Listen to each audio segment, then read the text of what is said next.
Good afternoon or good morning, depending on where you find yourself. This is Dismas Locaria. I'm a partner with the Venable law firm, and I'm joined today by a friend and colleague, Scott Davidson at the GCO Consulting Group. Today, Scott and I are going to talk about a number of different issues pertaining to the GSA Schedules program. Many of you may be familiar with some of these acronyms, but we'll introduce them and go quickly as we go. The first one being what we call TDR, and we'll talk about TDR and what that is, transactional data reporting, and we'll give you some updates on that. As you can see, there's quite a bit of activity the past couple months with GSA. We're going to talk about some small business regulations that might impact your GSA schedule and how you are perceived in the marketplace. And then we're going to talk about some recent refreshes, both 29 and 30, that deal with a number of changes the administration and the GSA have made, not only to their program, but also to the FAR, the Federal Acquisition Regulation, because there's been some significant changes across the board in federal procurement that are slowly and quickly or I guess maybe not slowly, but are quickly starting to impact the GSA Schedules program.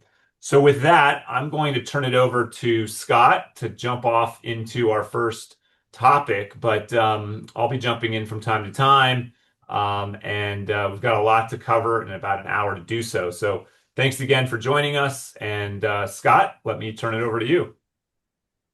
Thank you, Dismas, and thanks everybody too for joining us today on this beautiful Wednesday morning, wherever you are, or afternoon. I want to start off.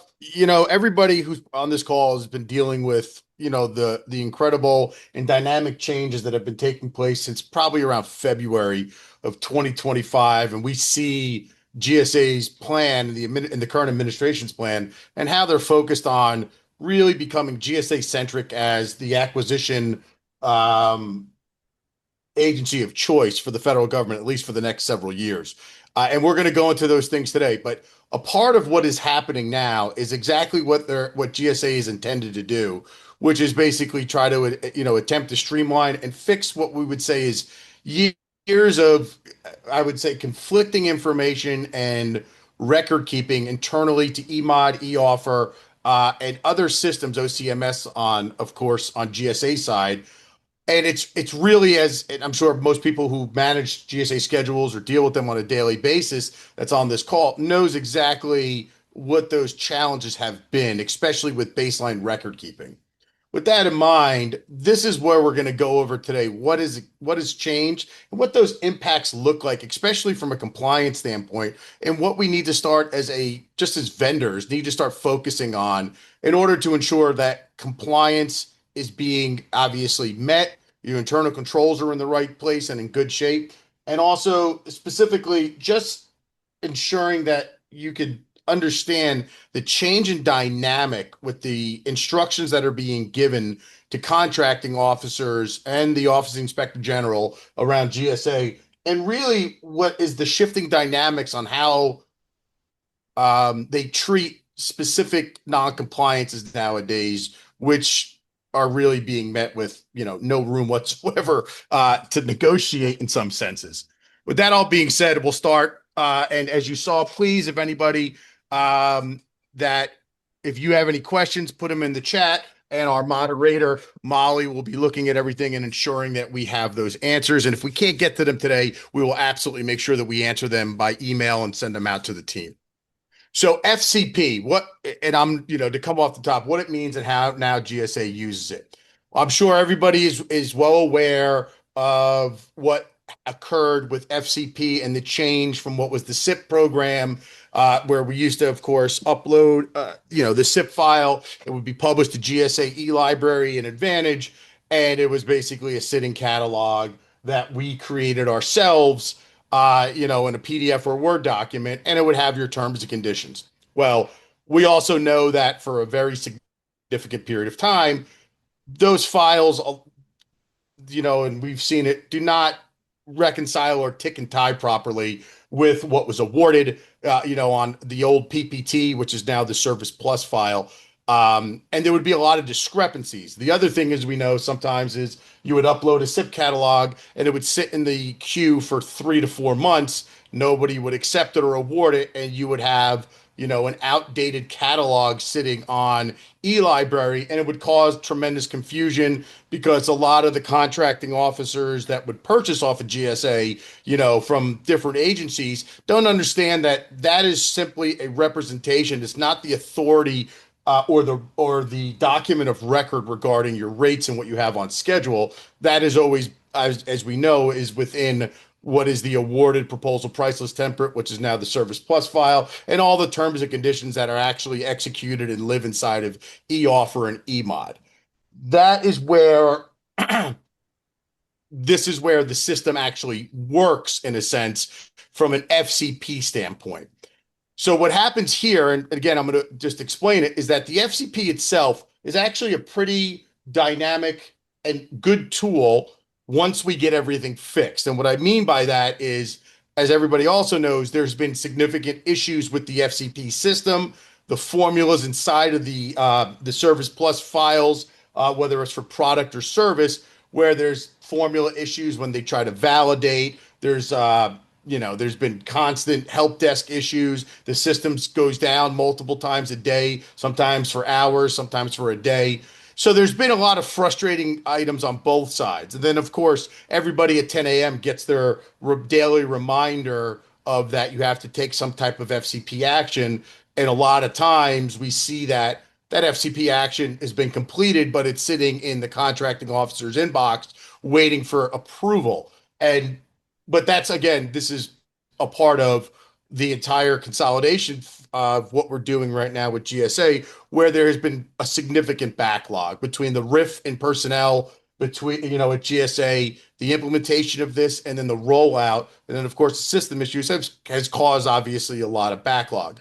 So we're going to talk about, I wanted to lay that ground today because it's frustrating, right? I know vendors have been frustrated, and I also know GSA has been frustrated because we've been on the phone with them almost every day working through these issues. So I wanted to preface everything we're talking about to everybody understands what the environment looks like right now. If you're not deeply ingrained in the operational aspects of what's going on with FCP, that's where this comes into play.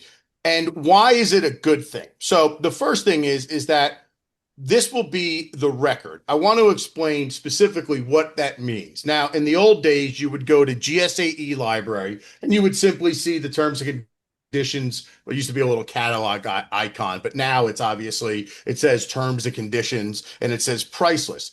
They have been separated for a reason. And it's a good thing. So now what happens is you have a permanent, verifiable, what is basically your rates for whatever it is you sell with labor categories or products, or any type of fixed service. They are now available directly on, GSA e-library. That is a good thing because that is not only checked, and it's much easier to check nowadays because GSA is running it through the GSA AI system. They're taking a look at the Excel spreadsheet. They're matching it actually against your last good awarded PPT. And we actually have a accurate representation of your pricing that sits on e-library. That is an important fact because, again, previously it would just be, kind of almost a free-for-all in some cases, where I've seen completely wrong SIP catalogs be approved by a contracting officer and, nothing was done. Now everything is being checked. So once it gets validated, it's, listen, there's always mistakes and errors that could happen, but most likely you're in a good spot that ensures that the catalog data is exactly where it needs to be with regards to what's been awarded to your GSA schedule. That is the number one accurate. It says right there on impact. Catalog accuracy is now paramount, obviously, always should have been, but now GSA is really, really checking. And that's very important for that particular item because, again, once you go into FCP, and everybody's going to be required, if you haven't entered the portal yet, you will because it's done on a rolling basis, and everyone's going to be required to do this. Again, will help us in the future just streamlining it, because I'm sure if people have seen, especially with products, the speed is being as far as approvals go, is so much faster now on, let's say bilateral modifications that require, that type of execution, like product ad, things of that nature. We've seen the difference when the system is working properly. So that's where we want to talk about it, that particular thing. And that's why I wanted to give the background of what is FCP, what it means, what the environment looks like, and now how GSA is going to use it. Diz, can you advance the slide? Yep. I don't know if I have the And ability. and that Scott, so the changes with the FCP, as you mentioned in that last bullet, is what the GSA, the OIG is going to be using to verify pricing compliance, right? So GSA pricing, as most folks probably know, is a ceiling, not a floor, but that will serve kind of as your ceiling going forward. Absolutely correct. So your ceiling is always, and prior to TDR, which we're going to talk about now, and especially what's going to happen before the end of the fiscal year, the GSA schedule rates were always, what I used to tell people is, it's the floor and the ceiling. And what I mean by that is that on a GSA schedule awarded rate with IFF, that is going to be your ceiling rate for any GSA schedule task order you have to price. And if you were back, of course, before TDR went into play, and you had a basis of award customer and price reduction clause was still in your contract, and you had to monitor that. That was the floor rate commercially for your basis of award monitor, your basis of award customer to monitor. So the floor rate would be, if it's $100, obviously you can't go below that in a commercial engagement under the defined terms of your basis of award customer. And you can't go above the ceiling, which is your ceiling rate for a GSA scheduled task order. So, Diz, you are correct. That's the method that's going to be used. But more importantly, obviously, the ceiling is now established, and it always has been. But it's very clear what is now sitting on top of what is sitting inside of eLibrary. We've touched on this as far as what the system issues are. We've seen all types of things. One of the largest issues we do see, and this is important, is there is significant formula rounding errors that people may or may not be catching. So when you validate inside the FCP system, and I'll go through the process of, quickly if someone's not familiar, when you validate your Service Plus file inside the FCP, it runs a check, and basically the initial check that it runs is it checks the formulas and expected values that should be yielded based on the rates and data that you insert inside of the Service Plus file. Well, what we've seen now, it's odd too, because it's hit or miss sometimes, because some vendors get through without an issue, then some have very odd errors. And one of the larger errors we're seeing is there is a significant issue with rounding. We have seen rounding where we put in our numbers that are flat out right, that have been awarded, whether it's the market rate, it's going to be the discount to the MFC, and then you're looking at what the GSA discount ratio is, and then, of course, what the expected rate should be with and without IFF. We are now, and those are awarded under your PPT. When we plug those numbers in directly, and again, remember, in the old PPTs, you don't mess with, you can't overcode the formula, so you would have a direct numbers that were awarded that are accurate. If we put those numbers in now, we're getting validation errors that say the expected value is different. And in some cases, we've seen expected values exceed over $1 an hour, where GSA is saying we need to change our rate, or it's $1 lower, in order to make that formula work. We have been told specifically to override the formulas in some cases, but it still doesn't solve the issue, because the system will still spit it back out and say, well, you have an expected value that should have been this, and you entered this. Neither one of them, our number would match the actual award. GSA's number doesn't. When you see that and that occurs in your catalog, it's very important to immediately go back to the contracting officer and elevate it with the help desk. We have had that, and that's been the only remedy that we've found in order to get through those particular issues, for whatever reason, with the rounding gaps that occur. So that's an important item that I wanted to flag here from rejection triggers on non-validation is that please pay attention and focus and reconcile on what is the output if you're not, for the formulas inside the Service Plus file, because we are seeing that. In some cases, too, the file will validate even though it's not accurate. So we also, again, as great as the technology is right now and what they're looking to do, it's not perfect yet. And there's a lot of errors that are going on with the system. So even when GSA, after it gets validated and sent back to the CO for review, there's a lot of times because they're overwhelmed right now, they're just approving it. Other times they're catching it and they're doing a thorough job. But we've seen when we've got to correct other people's work where we've actually seen CO has approved it. The rates were completely wrong. Some of the labor categories are not even on the vendor schedule. So again, every system is failable because there's a human part, there's a human component to it. So it's always important to double check your work and then GSA's work and then also the coding inside of the system. That's an important thing with the FCP because you're going to see those types of issues. The other thing to bring up, okay, go ahead, Diz. I think there's a Yeah, I question. was just going to add, it's really important because even though this is kind of errors that the GSA system or GSA is making, it doesn't really absolve contractors of potential issues. Now, it may not be tantamount to, civil fraud, but if you're, awarding work on a LCAT that hasn't actually been added or the rates you're charging are different, you might be able to show that it was an administrative error that led to that.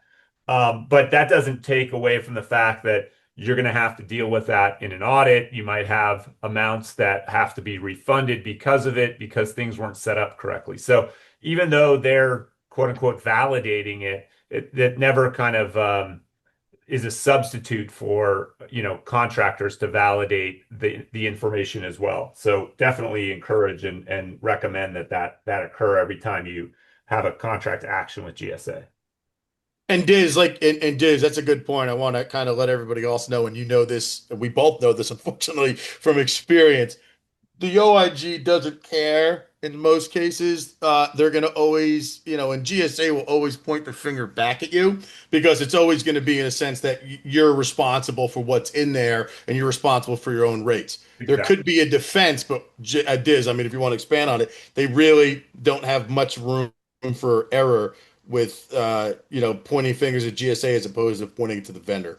Yeah, look, I mean, you may have a defense, you may even have an affirmative case to bring that it was their mistake and that and you shouldn't be harmed, but nobody wants to go through that. So, it's always, best to try to make sure these things are set up correctly at the outset. So again, even though they have all these nice tools and this new AI model they're using, none of that is a substitute for contractors to make sure that things are matching correctly.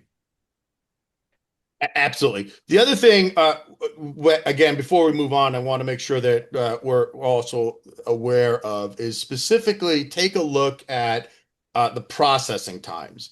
I have had it's some even like easy things like just approving a terms and conditions file after the baseline. We have seen things. I still have catalogs sitting for approval from late September in some cases. So just understand that it varies. I've seen contracting officers get it done very quickly. I've also have them stagnant and sit waiting. So please understand that again, it's because of workload. With on the GSA side, it's not a finger pointing issue. They are overwhelmed right now with all the changes as well. So they're doing what they can do. And again, with the RIF, the reduction in force was so significant that in speaking to a lot of the contracting officers and branch chiefs, some of their workloads doubled, if not nearly tripled. So everybody has to understand that part, which is somewhat of a perfect storm where we have a FAR overhaul. We have a Doge came in and, of course, did a lot of work too inside of GSA. You have the RIF of 50% of people, and then you have all these new systems that are being rolled out that have specific technical issues or other things that are and even new. A lot of the people on the GSA side of both sides really weren't familiar with some of the requirements inside that. And so even right now in IOAs and OIG audits that I'm participating in, there's a lot of confusion on the GSA side as well. And we're working through everything to get there. So this is going to be a learning curve for a little bit of time with FCP. And Joe, again, tempering expectations, but GSA has made it mandatory, as we know. Refresh 29 has said everybody's going to go. And that is something that everybody needs to understand, that this is, you know, regardless, there's very few exceptions to the rule to even put a PPT in anymore. Nearly everybody's going to be stuck, not stuck, but in the FCP transition if it hasn't happened already. Next slide. Yeah. So with all these changes, then let's talk a little bit about what vendors should be doing, what contractors should be doing. Exactly. So when we look at this and we went back in there, the delay is, and I'm sure people have struggled if you're on this call, and again, you've tried to do FCP validation, you'll sit there and sometimes you can spend hours trying to validate a file, simply because, the errors come back and some of them are nonsensical, some of them are correct, but it's about making sure you're baselining your catalog and schedule against real awarded rates, and then you reconcile, or you tick and tie them back to what you're inserting in FCP. I think it's more important than anything is not getting it through. Also, don't also the rounding issue is so significant in some cases. Do not override. It has to be addressed at the help desk level with the contracting specialist or officer to make sure that your rates are being accurately represented, and that they are not lower than what they should be, or in some cases higher. Because again, once it's on there, the reality is that people inside your organization will just download that and maybe use that to price a bid, and then people don't realize that they're breaking ceiling already, or that they started in a position where the rate was actually lower than it should have been, and you discounted from it and there wasn't a necessary reason for it, and things like that. So that is what the expectation is that I want to kind of stomp my foot on, is that just go back and make sure you're reconciling your baseline against your last awarded PPT, and whatever the output on that system is when FCP states that they validated a file, that we are 100% checking against that, and that it does match as close as you can, because it goes to the fourth cent, I believe. Yeah, it's to the fourth position of decimal. That when rounded, it is accurate to your rates. The other thing is, well, let me get this other part too. Here's the other issue. The other issue is that FCP now becomes a part of nearly every process regarding anything that's pricing related, right? Because now when you go in EMOD, or, for that matter, if you're going to add a SIN, labor categories, do an economic price adjustment, anything along the lines that potentially, service description mod change, things like that. Anything that changes your service plus file, which was the old PPT, you cannot submit that mod until you go through the FCP process every time. So what happens is, if you haven't seen it yet, when you go inside of eMod, when you get to the point where it tells you to upload the documents that are associated with whatever type of mod you're doing, on the very first line, it says for pricing, it says, go to FCP, and you have to click that button. You cannot submit the mod no matter what, because you could add every document you want. You still will not complete until FCP comes back and sends a validated file. So in that position, so everybody understands that, is that once you go to once you get to eMod and you're building your eMod file inside of inside whatever modification you're doing, you then have to still go to FCP every time, validate your file with any changes that have taken place, like if you're adding or deleting, labor categories, things like that, run through the process again, have it approved, and then you can submit. And then what happens is, FCP will then bring you back. It'll tell you to go back to eMod, and then you'll see the validated pricing file in there. At that point, as long as you have that in there, and then all of the other required documents from the modification guidance or guidelines, then you can submit. But that's why it's important to know that if you have not done your FCP yet, even as a baseline, you can't go and do anything else at this point, right? Meaning that I can't submit a pricing mod or an EPA mod if you haven't even done, if you're in the portal and have not validated your FCP files yet, because you are simply stuck. Without that baseline, you can't go anywhere. So just to let everybody know from and why it's important from a delay perspective, FCP needs to be baselined and awarded as soon as possible so you don't see a disruption in your operational rhythm in your GSA schedule to ensure that everything is up to date, or if you have actions to take and things like that, it's going to just stop you cold. So that's why this has also been a bit of a challenge when you have people that were, in the middle of doing SIN ads or LCAT ads, and all of a sudden FCP, and they got to get in there. I'm stuck, right? We cannot do anything else until that FCP has been completed and validated with the bit catalog baseline. And then I can go and do second actions like, SIN ads and things of that nature. Next slide, Diz. So folks might be saying, well, I'm not under TDR, right? I have a basis of award, so I don't need to worry about any of this. But as we'll talk about now, that's not necessarily the case anymore, as there's the mandatory transition to TDR, right, Scott? Right. So that's correct. So GSA had an initial plan, and we can kind of talk about how it went.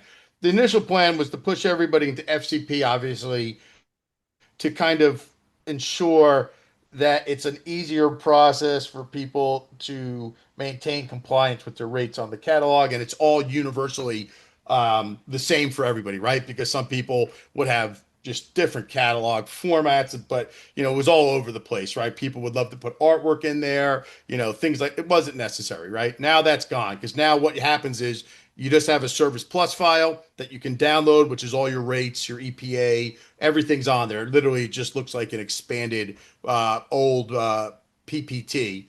And then you have something called your terms and conditions now, which is a separate button to download. That terms and conditions is basically the first 3 pages of your original SIP file. That basically outlines what SINs you have, all the different things like your delivery, your FOB, quantity discounts, if you have any of those, prompt payment discounts, where they send orders, things like that. That's a separate catalog, 3 pages. It does not contain any of your labor category descriptions. It doesn't contain your sub tables, doesn't contain your rate tables, none of that. That's all been removed. They are 2 separate documents right now, and that's where it lives. So I want to make sure everyone understands that from that transition perspective, that's FCP. Now, what started to happen was we started to see around refresh 28 and 29, you started to see GSA pushing everybody into TDR, right? And so what we saw with TDR was, of course, all product-based SINs pushed into TDR, and then they put very specifically, which was the start, was the cloud SIN into TDR. The reason they did that, so everybody, and I'm sure people are aware, is because if earlier in the year, might have been refresh 26 or 27, we saw the language shift inside of the refreshes, and GSA had put out internal messages and other policies talking about under cloud, the subcategory of AI and machine learning SIN came out, right? And so they were starting to direct everybody into that SIN. One of the things they did, which was, this signal that this was all going to start to shift, was they entered everybody into TDR that had a cloud SIN. Why that's important is simple. With the TDR, right, which is the transactional data reporting, well, it's a pilot program, but it's still consider, they're going to phase out the pilot because it's become permanent. It removes the price reduction clause from your monitoring and internal controls requirements for the schedule. Obviously, that's a great trade-off because you simply then, I shouldn't say simply, you then have to, report your sales on a monthly basis, ensure that your IFF is reconciled properly. But from an administrative standpoint, between that and basis, and to do that on a monthly basis as compared to monitoring a basis of award, is fantastic, right? As far as making life a lot easier when GSA is going to just look at horizontal pricing models that come out of the transactional data reporting in order to determine whether or not your rates are fair and reasonable, as opposed to then having to monitor whether or not you sold something commercially lower for that particular rate. What the dynamic change is this, and it has been verified now outright by GSA. By the end of this fiscal year, every SIN will be entered into TDR, will be pushed through and say that it's going to apply to every schedule. I've had it confirmed by, I don't even know how many branch chiefs now and contracting officers. It was supposed to go earlier, but the shutdown obviously caused a lot of issues. And whatever that is, that's what it was. But also want to make sure that everybody's aware that yes, this is an important piece because um, you need to be prepared if you haven't, if you know one of your sins are on there. Let's just say you're an IT vendor and you only have 54151S or 54151 hacks. You know, they're still technically, you know, you're still monitoring your basis of award. You know, they're all going to go to that specific area, and everyone is going to go into TDR by September 30th, 2026. So keep in mind that this change is coming, and that's going to be pretty significant. I'm going to turn it over to Diz here about why, but it's going to be significant from your compliance perspective because you will have to change, obviously, if you know your internal controls, especially around pricing, as it applies to the GSA schedule, and you're going to really have to focus on the other areas of GSA compliance that the OIGs, and even if you haven't noticed, the IOAs have been a lot more aggressive, and we'll talk about that and why in a second. But if you haven't noticed that, they're now going to be focused solely on labor quals, ensuring your IFF, of course, is being proper, is being set, is tracked properly and reported. They're going to look at ceiling breaks on your rates. That's what they're really going to start focusing on. They're going to look on ODC costs and making sure that it's properly labeled, and they're going to heavily look at the use of OLMs as well. And then they're also going to, for product vendors, as you know, the bigger issue is going to be the heavy enforcement, on TAA compliance as well, which we expect to see because now GSA has the internal system that has a very quick check, and they're challenging a lot of people's products. Even things that we have on that we know is absolutely not in a non-TAA country is coming back with hits. So kind of keep that in mind, that these are some of the things that are happening. And Diz, I'll defer to you if you want to talk about anything or advance the slide 'cause I'm watching the time already. I see it. Yeah.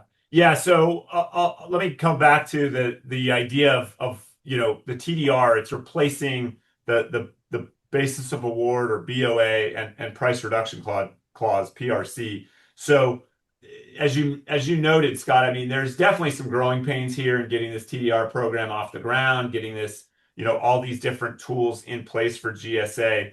But about 15 years ago, the OIG issued a report that said that somewhere north of 85% of GSA schedule contractors were non-compliant with their schedule. And the majority of those non-compliances related to basis of award disclosures, price reduction clause issues, and candidly, every audit that the government did, the OIG did, they were finding almost every audit, they were finding issues. And so it's clear that the base award and PRC model just wasn't working. It's really difficult for commercial companies to, know exactly what they're pricing to every single commercial customer. And, the government wasn't making it any easier by saying your basis of award is everybody. It's one thing if you say your basis of award is a single customer. Well, fine, then I can kind of keep closer tabs on a single customer. But to try to monitor what my salespeople are doing all over the country with respect to every single customer and making deals and things like that got unwieldy and not surprisingly was very difficult for contractors. So the TDR is a better, or at least it would appear to be a little bit better of an approach because it discards that base award and price reduction clause, which were the bases for a lot of False Claims Act cases against GSA scheduled contractors. So the hope here is once the dust settles in trying to implement TDR across the board, we'll have a much more smooth process for contractors. And real quick, Scott, before I turn back to you, for those of you looking for CLE, the code is award, AWARD, 2025. One word, no space. Award 2025. Scott? Okay, next slide, Diz. Yep. Are we on 9? Okay. So we just kind of touched on, we've already been talking about this, and we'll move some of the things because we've already touched on this. Bottom line is that once the PRC clause is removed, Um, Obviously, you don't have to monitor the base of award. You don't have to worry about the risk of price reduction clause violations, which is Diz just stated. That was probably the largest recovery that the OIG used to use against people. So that's just something, again. One other thing before we move on, it's, one of the things impact wise, it should also notice if you're not familiar, if one of your sins is TDR, right? Let's say you have 10 sins on the MOS and the consolidated MOS, and you have one sin that qualifies to TDR. It is applicable to your entire schedule. I want to make sure everybody's aware of that. So even though you may have 10 sins and one of them is TDR, when you opt in, it will be applicable to your entire schedule. So you don't have to worry about price reduction clause on the other sins as well. We go to the next slide, Diz. Yep. Okay. So this is, we kind of talked about we touched on this too already, about what the IOA order focuses on. We talked about very specifically, and I've already mentioned this, but this is what I want to also, this is the point I want to drive home. If you haven't, if you've noticed, and if you've gone through them, I would say since about March, April, the IOAs are getting a little more aggressive. They've also adopted a new approach with what they look at and how they look at it. They're also looking for recovery now. I've had several, and that's the other thing they do from a tool perspective with the IOA focus. They're issuing a lot of self audits as well on individuals. They are focused on recovery, regardless of what they say they want to help or not. I was specifically told by several people and even the OIGs that the administration has told them that the goal is recovery. And I'll say that without a doubt because, it wasn't just one person, it was several on the GSA side that told me that. So keep that in mind, is that they're becoming a little bit more aggressive and less. We've seen the tone and posture change, especially Diz and I in negotiations, especially for anything that's OIG, pre-award audit settlements or even post-award settlements.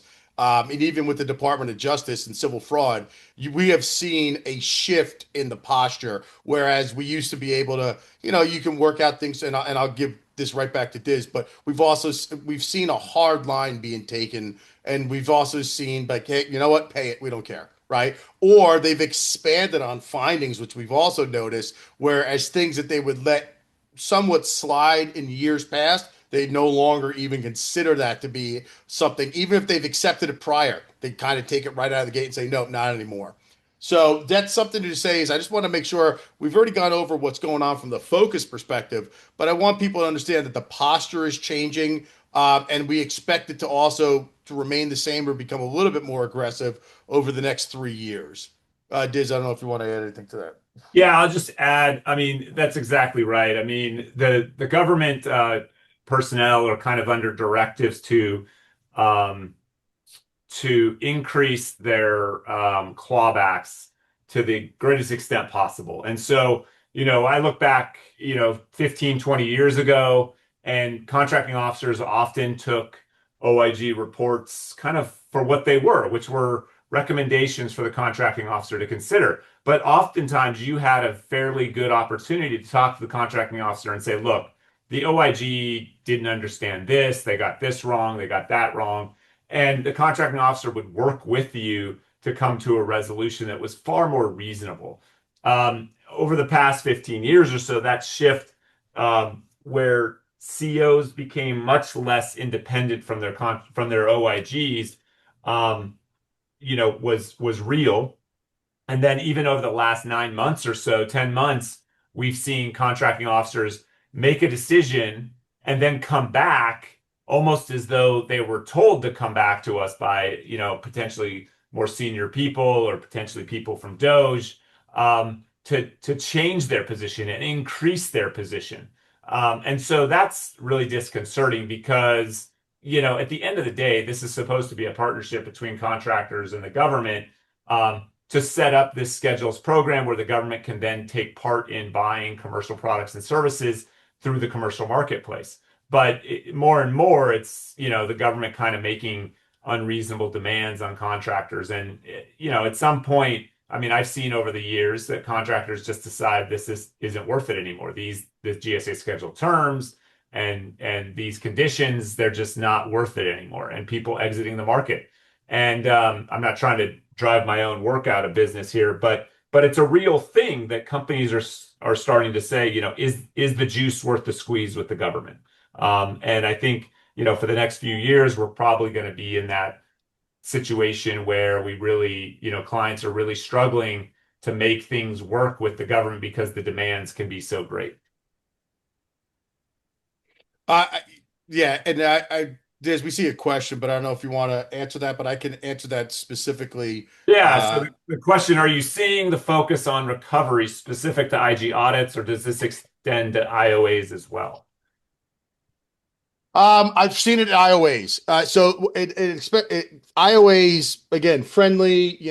I'm sure people have good relationships. Although there's a lot of new IOA. Actually, hold on. Let me talk about that. There was a mass exodus of IOAs when the deferments came out back in what was that, February or whatever that happened, where the buyouts were initiated.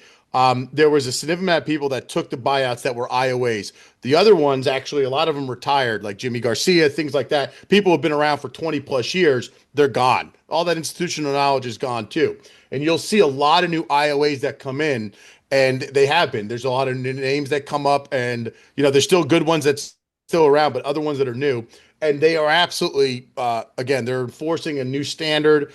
And like I said previously, I have had more self audits ordered from IOAs in just, I would say, the last 5 months. And, we tend to do about two a week for IOA assessments. We've seen more self audits be ordered than any other time I can remember in the last 15 years. And it's just something that's been I felt was much more aggressive. You'd see it once in a while if there was some kind of gross errors or findings previously, and they'd order a self audit or they refer you to the OIG. Now it's just seems like it's just a focus on self audit, and they want the recovery. Well, Um, Good. and and all that, I mean, first of all, IOA is a name for a person. It's an industrial operations analyst. And the IOAs were originally, they were under this thing called a contractor assistance visit, or CAV, a CAV. And those were what they were supposed to be, assistance visits. In other words, it was supposed to be GSA coming in and taking a look at things, doing a very light sample and saying, hey, here's how you can improve, here's how you can get better. In fact, I mean, Scott, correct me if I'm wrong, but contractors are required to sign a document that says this is not an audit. And so the fact that they're now using these IOAs as like a way to, recover funds is really disconcerting because, again, that throws away that kind of partnership that the GSA was supposed to be having with the contracting community to sell to federal agencies. But now GSA is looking to try to claw back every damn dime it can through these IOAs. And that's exactly right. Is you sign the CA letter of intent, which is the contractor assessment letter of intent, and it specifically says that you're affirming that it's not an audit. But specifically, like Diz says, no, they are recovering. If they're acting like, and I always say this, always be pleasant, always act as if it's a symbiotic relationship, but understand they're going to take recovery from you, right? Even in friendly conversations, and what we thought were minor findings, we're getting a letter a week later from the actual CO saying you need to conduct a self audit based on the findings of the following, right? And this is the expected recovery we want to see.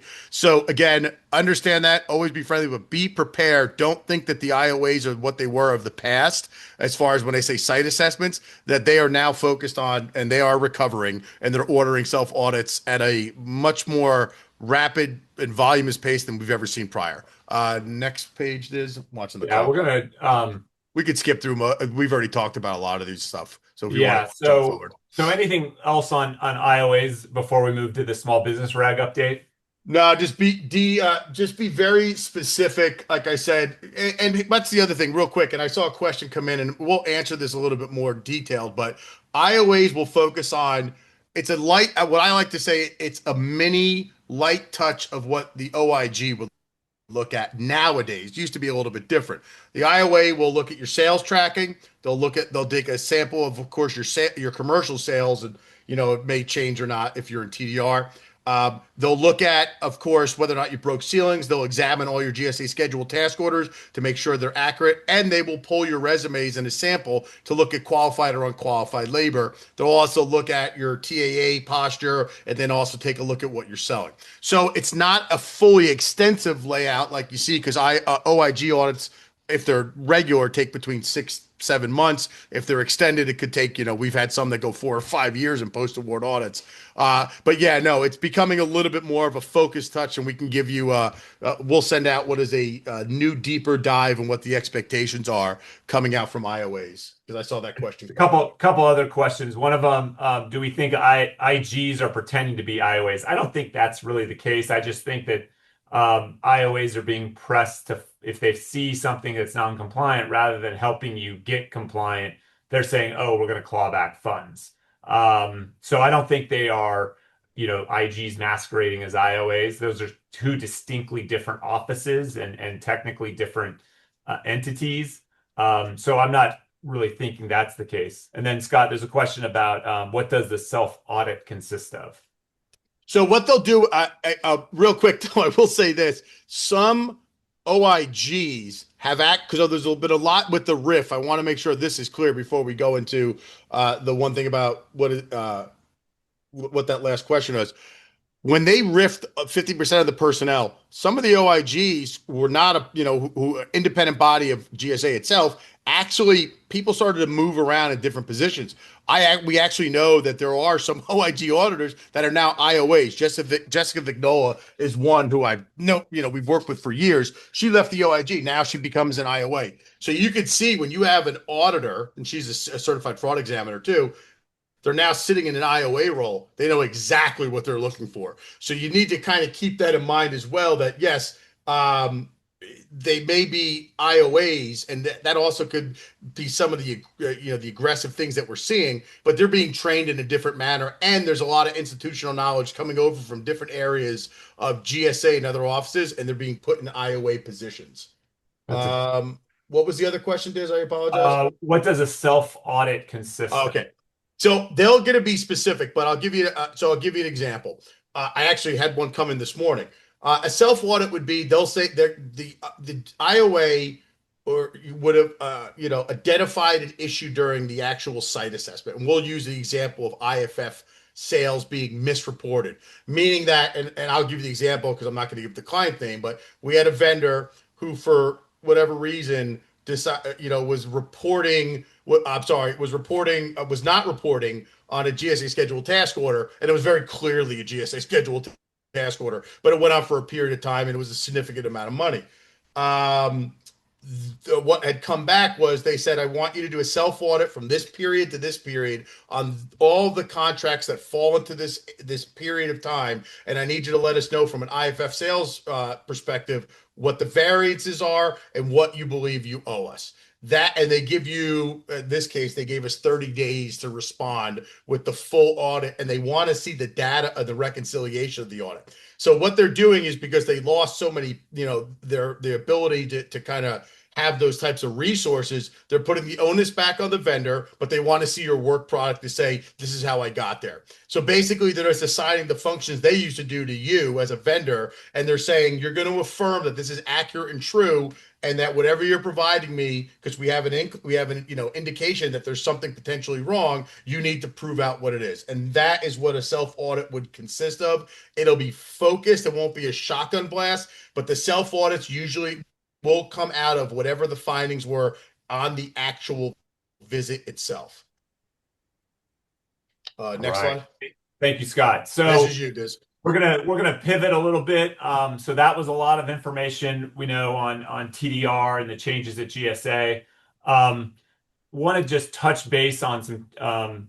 These aren't new changes to the SBA regs, but they're changes that are will be coming effective in the early part of next year. And so some of you may be aware, but last year about this time, the Small Business Administration issued a kind of a pretty significant rewrite of the small business rules. And for purposes of this conversation, the focus was to close a loophole on multiple award contracts, or MACs, on this slide. And the idea was that in the past, these multiple award contracts was that once you got one of these contracts, you were small, no matter what occurred, for the duration of that contract.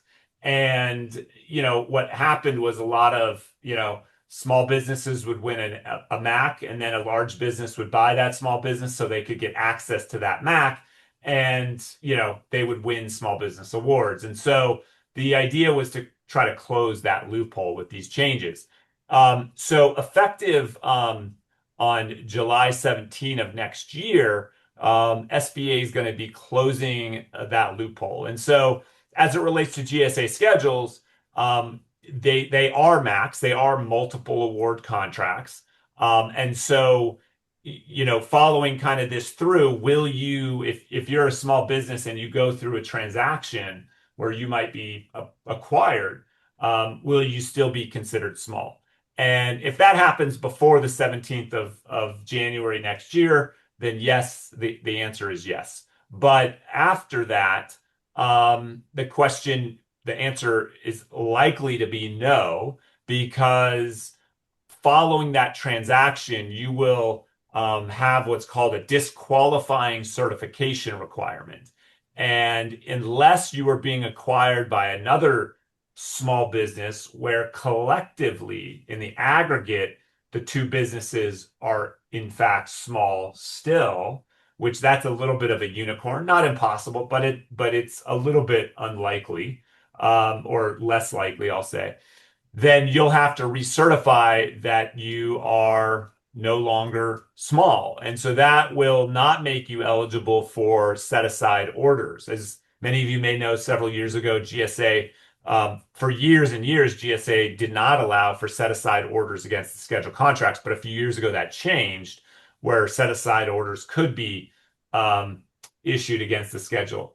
And if you were small, you'd be able to participate in that. But now, if you go through an M&A transaction during that 5-year period, let's say year one, even though you were small when you were awarded that 5-year, you'll have to issue this disqualifying recertification, which would then make you ineligible for future set-aside orders by an agency under that contract. So that's a pretty significant change. A lot of folks have had this kind of on their radar since this rule came out about a year ago.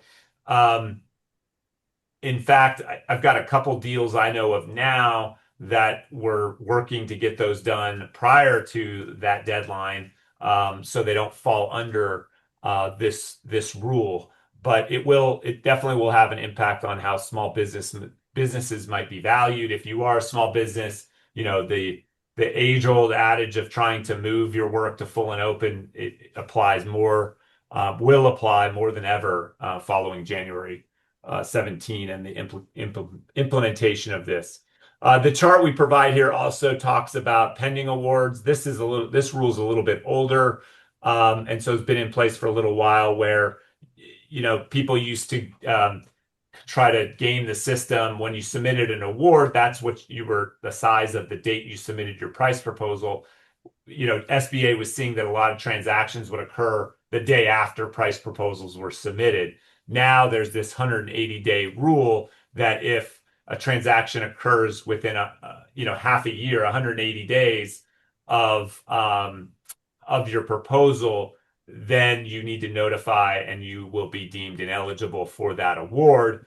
But if the award drags on, the evaluation of the award drags on more than 180 days, then you still would be eligible. So there's this kind of this look back period. So SBA over the last couple of years has been trying to close these loopholes, and come January 17, that will be the case. So we have just about 5 minutes to go. Scott, I'll turn it back over to you to wrap up with some discussion on refresh 29 and 30. Yeah, and we've covered most of this. We've covered over what the refresh 29 looks like. If you accept it, this is important though. If you've already accepted Mass Mod 29, I'm sure nearly everybody has, because you'll start getting nasty grams from GSA, that automatically states that you now are required to, and you've agreed basically that you're going to go into the FCP portal. And then, of course, once you agree to that, if you haven't already been entered to the portal, you'll get the notification by the system itself saying, hey, so and so, you're going to enter on this day here, and it'll give you basically what you need to do. So I just want to make sure that everybody's aware of that once you adopt 29, you are going to be required to go, you are going in FCP. It's going to happen anyway. It's a benefit. It's just going to take a little time, but I want to make sure everyone is aware of that. Next slide. Yeah. Same thing. We've gone over this. We can go to the next slide because it's all about FCP. Yeah. And then, Can we go to 30? yeah. So real quick, we talked about this is 30. This is what I wanted to touch on. And this is where we talk about very quickly. We know that the FAR and the GSAR overhaul integration has taken place, right? The revolution of FAR overhaul is what they said. Refresh 30 and why it's important. Resets and changes a lot of clauses. So it's very important, and I put that on there for vendor actions, that you update if you're issuing subcontracts under GSA schedule task orders, to whoever it is that your sub may be. You need to ensure that the correct terms and everything is now reflected with all the changes that just took place if you accepted refresh 30. And there is a lot. So make sure that you're looking and you're removing any outdated clause reference, because it'll become obviously a liability. But ensure that you're reviewing all of the changes when you accept that refresh 30, because it will flow down and make a difference in how your subcontracts look like and other associated policies that you have internal to, regarding GSA. A lot, if not all, have changed clauses and language in them. Next slide. Same thing. Next slide. We'll go through. Oh, and yeah, this is also two other things that are interesting too. There's no longer a professional comp plan requirement. It's good. Never really served any purpose anyway. Never really understood why it was there, but that's good. So understand that. Then the other thing is also good for product vendors. They should see a lot of the dealer supply letters of supply for dealers. The process has changed now, in that it's not the old formatted flat template of the letter of supply. People should absolutely go inside the refresh and take a look at what the changes are, but it has streamlined a lot of the previous issues with regards to just putting product on schedule. It should be very much easier to streamline that process to get things from a product perspective on schedule. We've seen it now, but just understand that requirement has been removed. Next slide, because I just want to think we might be at the end here. Same thing with all the changes. Very important. Make sure you're looking at all, not just this, but the supply chain security and your NIST and cybersecurity requirements. They have changed also. It used to be they were focused on Kaspersky and other particular vendors. Be very important and look at who they are, what the language changes are, and ensure that you are compliant with those particular requirements with regard to what used to be section 889. Make sure that you are following that properly. Next section, the next slide. Next slide. And they just real quick on the LLMs. Make sure you understand that there's the change there in the language. Same thing. Update if you have anything inside your proposals. Go and read the refresh language. Make sure you change that. There's one thing I do want to say before we go, because we're right at the top of the hour, and this is a little bit outside of GSA and MOS, but we want to make sure that everyone's aware of this. Last week, if you haven't seen this or you weren't affected by it, the SBA started to send out actually not started. They sent out letters to every person who holds an 8A certification. And they also put them on a self-audit. Everybody, and they led the entire thing by saying there's been widespread rampant fraudulent activity inside the 8A program. I don't know where they got that information, but they wrote that. And they suspect it, and they want everybody to basically conduct a very thorough self-audit, and they want and you have to then go back into the sba.certify.gov portal and then resubmit everything and attest to the fact that you are meeting absolutely the lines and the compliance lines that are required. It's very important if you are not an 8A, but you work with them, that you're paying attention because they may get decertified. That's what we're seeing right now. In fact, some people are exiting the program as well because of this new relook. So be aware that this is occurring. If you're partnered with 8As, if you have JVs with 8As or anything along those lines, or their subs or whatever, you're relying on them from an 8A perspective, understand that the program is being heavily audited right now of all the members in there, and they are taking very deep looks at what's going on there. So again, I just wanted to make sure that if you haven't seen that guidance, it has come out. And if not, we will ensure that we send that out along with the slides that everyone understands what's happening with the 8A program as well. Yeah, good point, Scott. Well, thank you, Scott. I know we're at the top of the hour. We'll let folks go. The one last time, the word for your CLE is award, AWARD, award 2025. One word, award 2025. I believe a link was sent out in the chat function for you to get the credit form. And we appreciate everybody participating this afternoon or this morning, and look for more events coming from the Venable and GCO groups, and we look forward to speaking with you again soon. Thanks, everyone. And thank you, Scott. You're welcome. Take care.